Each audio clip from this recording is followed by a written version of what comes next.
Tọ́ ẹ káàbọ̀ sí matchmaking mi orúkọ tèmi ni bàbá Aisha so brother kí lorúkọ yín. Rasma Ọláríwájú. Ok sister orúkọ yín. Orúkọ tèmi ni Ọmọ́róníkẹ́ tí gbogbo àwọn èèyàn mọ̀ sí Nikki's Clothing. Wow èèyàn pre-order. Alright ní tí mo fẹ́ sọ ò lọ fà brother ẹ jọ irú obìnrin wo gan lẹ̀ ń fẹ́. Obìnrin tí mo ní ìkójú obìnrin tó níwà kó fáìn níwọ̀nba kó dẹ̀ jọ ọmọ tí ó ní tẹríba fọ́kọ.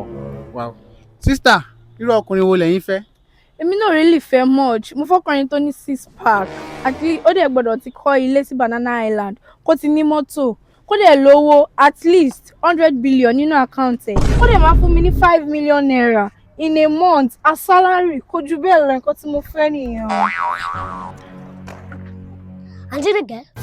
irú ọkùnrin tẹ́ dákọ nísìnyí irú ọkùnrin tẹ́ fẹ́ òun ẹ lọ mọ́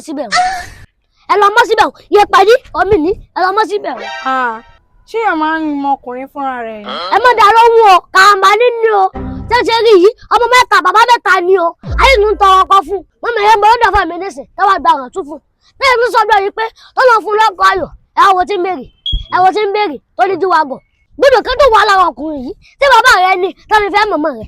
tó bá jẹ́ gbọ́dọ̀ kẹ́tọ̀ kàkà rẹ̀ yìí lẹ́yìn mọ̀mọ́ rẹ̀ náà wá láwọn ọkùnrin ṣé wọ́n fẹ́ bàbá rẹ̀ tí wọ́n bí ìwù rẹ̀ báyìí dákun ṣé àti wàá ṣe làákà yìí ni ṣé ó gbọ́ bẹ̀rẹ̀ ní òfò lówó ni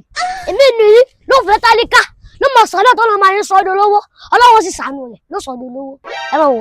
ẹ bàtà yẹn sí 100 billion ọmọ wọ́n fọ́ ga ni o owó ẹni tó lówó wọ́n jẹ́ wípé amúgbólóhùn fẹ́ tẹ́lẹ̀ amúgbólóhùn kọ́ mọ́ àwọn ẹni tó lówó àwọn kan tí máa ń fẹ́ tẹ́lẹ̀